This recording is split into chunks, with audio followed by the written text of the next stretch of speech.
Hi, Andy Biggs from Arizona's 5th Congressional District. I'm here with Matt Gaetz from lovely Florida. Matt, this week we're going to be dealing with the second bogus impeachment by the Democrats who want to erase the legacy of President Donald J. Trump. What's happening? Well, Andy, it feels like we've been here before. The Democrats obsessed with President Trump in the absence of any agenda for the American people. And yet again, the law's against him. The facts are against them, and yet they move forward with this entirely political exercise. That's exactly right. It is so bogus, ladies and gentlemen, that Chief Justice John Roberts, who is constitutionally required to preside over an impeachment hearing, has refused to come.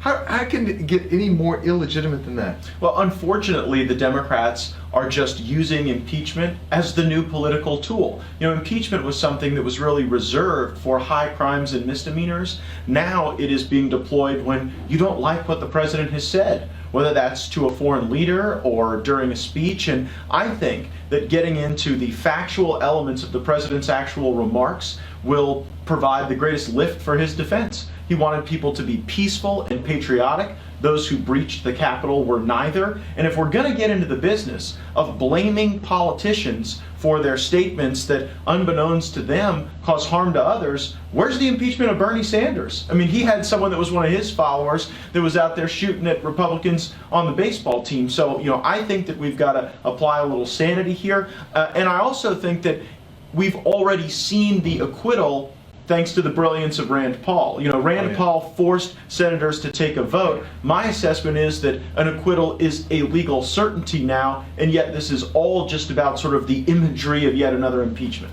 Well, it is all because they hate Donald J. Trump more than they love this country, in my opinion.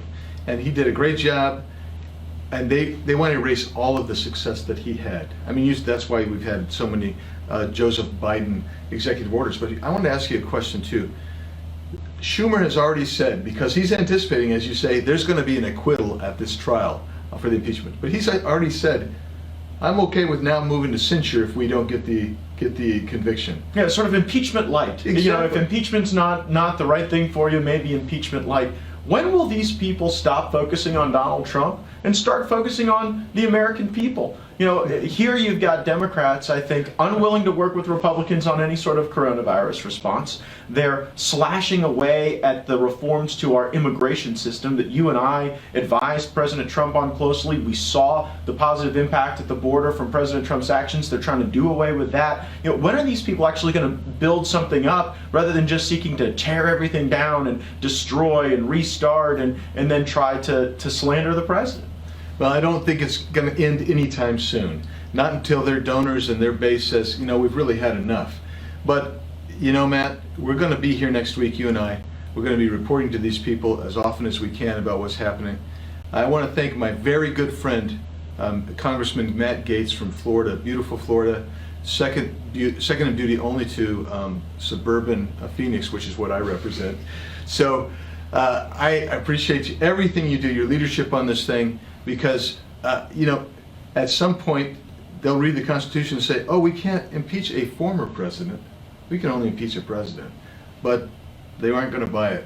Well, I think here the factual elements of what the president actually said will ultimately vindicate him more than any jurisdictional issue. And, you know, to get into the weeds, you know, I look at the defense as it's being laid out, and we've had the chance to chat with the president's defense lawyers. I would focus more on the president and his actions than like the technicalities of how this stuff was drawn up. You and I both know this was impeachment by reflex. They were in there writing this thing kind of as they were voting on it, just about. And so it is not a precise document. It is not a legally sufficient document. But it's my sense that the statements of the president, his actions, the evidence that we now have that the violence predated even the remarks that he gave, that ought to render an acquittal. But to me, Andy, this is as much about the Republicans as it is about the Democrats. I mean, we already know in the last bogus impeachment that they are so vicious and so negative that they'd impeach President Trump for his tweets, for owning Mar-a-Lago, for having the Trump Hotel in Washington. I'm going to be watching what this says about Republicans.